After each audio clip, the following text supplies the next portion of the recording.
worked down at the shipyard down in Wilmington. You were about to go in the Army, or you were? Yeah. Tell me about that. Okay. I had to register for the draft when I was 20 years old, and Corny and I had married a few weeks early in October, knowing that I would probably have to go in the Army. So I was born at home and had never been to a doctor in my life, and so I went to Fort Bragg with a number of other men my age, and the doctor, well, first of all, I left out a little bit. Back in those days, you went to the county courthouse for sort of a pre-employment physical, and if there's obviously something wrong with you that would prevent you from going in the Army, you would turn down right then. But I noticed when I went there that the guy was checking my heartbeat, and he told me said, go over there in the corner and stand up and jump up and down on one foot for a while and come back to see me. I went back and he listened to my heart again and didn't say anything, so I didn't think a whole lot about it. And then a month later, when I had to go to Fort Bragg for the real thing, anybody that's been in the Army, I suppose they do it all the same way. There was a line of doctors, each one obviously was a specialist. And I did it okay for the first 3 or 4 doctors. When I got to the, say the 4th doctor, he checked my heartbeat and pulse and blood pressure. And he said, "Boy, what are you afraid of?" I said, "Well, sir, I'm not afraid of anything, but I said, I've been standing around there in a cold room naked with about 50 other guys, and that's not exactly my normal morning." And I'm kind of smart aleck, you know. And he said, "Well, put your clothes back on and go outside and stand around, and after chow, you come back straight to me." I went to him, and he checked my heart some more. He said, "Go down and see the lady down on the other side of the room." And I went to see her, and she gave me a rejection slip, which I now have in a scrapbook. I carried it around for many years, showing that I was a 4F. And she advised me to get in defense work, saying that my illness was not too serious, and they'd call me back about every 3 months. And one of these days, when they were needing people more, they would probably take me. And she advised me to get in defense work, so I went to various plants and did get hired. Then I went to the shipyard in Wilmington, and was obviously had to explain why I was not in the Army. And they immediately told me, well, said, "We can hire you, but said you can't work above the ground level. You can't work on ladders or anything like that." And they sent me to an office where the steel came in, and it was called the Steel Storage Department. So they made me a inventory clerk, I suppose you'd call it. I received all the steel coming in, and that was before computers, so you had a little 4 or 6 cards where you kept a record of all that was coming in and being dispersed. And my wife also got a job in the shipyard. She was working for a subcontractor. It was W&J Sloan from New York.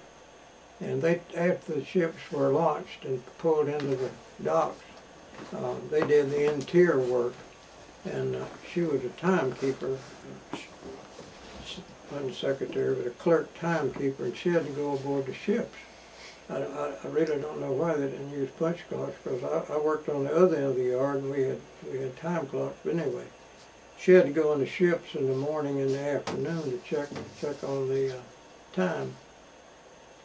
Well, we worked about at that time I'd sold a car. You couldn't get gasoline or tires, and I had sold the car, and we were using the bus to go wherever we needed to go.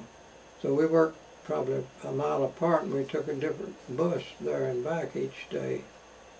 We worked from 7 to 3:30 with a half hour off for lunch. So I got home about 3:30, and she was not there, and which wasn't unusual. The buses weren't always on time, so I decided to lie down on the bed and take a little nap. And when I woke up, it was 5 o'clock, and she was not there.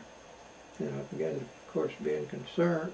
concerned about her, and there wasn't another bus for the next 30 minutes or so. I decided to walk to the yard, which was probably not more than maybe 2 miles. And as I opened the door to go out, she came in laughing, and as I described it, smiling like a Cheshire cat, and told me that when the whistle blew at 3:30, she was on a ship out in the middle of the Cape Fear River. What had happened, the tugboats were moving the ship from one dock to another. It was in March, and it was windy, and it got away from the boats there. And she was in no danger, of course, but she was in the middle of the river when the whistle blew, and she had to wait till they could get it redocked and get back off the ship. So that was a kind of a story I've told over and over. It was, could have been serious, but it turned out it was not.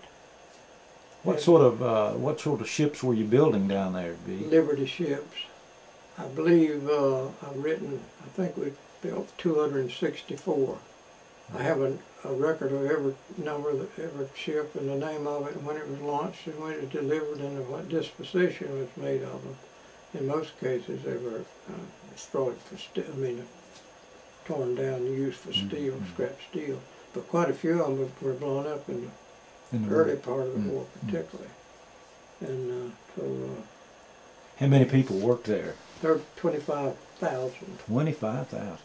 It was almost impossible to get a place to stay, and I've written somewhere about this. When I got a job, I was able to find a room in a private home, and I took my meals at a restaurant. And after about, I had my name on the list for housing, but it was just almost impossible to get a housing. And after about maybe 4 weeks, a fellow employee had advised me that there was a place available on the Carolina Beach Road. It was at what had been a tourist camp in years past. It was a 2-room cottage, and obviously it wasn't very convenient. There wasn't a door from one room to the other, so to come out of the bedroom to go in the kitchen, you had to come out on the porch and go in another room. And we cooked with a 2-burner oil stove, and on first blush, I only tried to cook biscuits and they wouldn't get brown. So she soon discovered you could put a Sears and Roebuck catalog on top of the other oven, and it would help hold the heat in, and we could have good biscuits. So those Sears Roebuck catalogs come in handy for a lot of things, didn't they? Well, yes. I was quite familiar with that before I left home.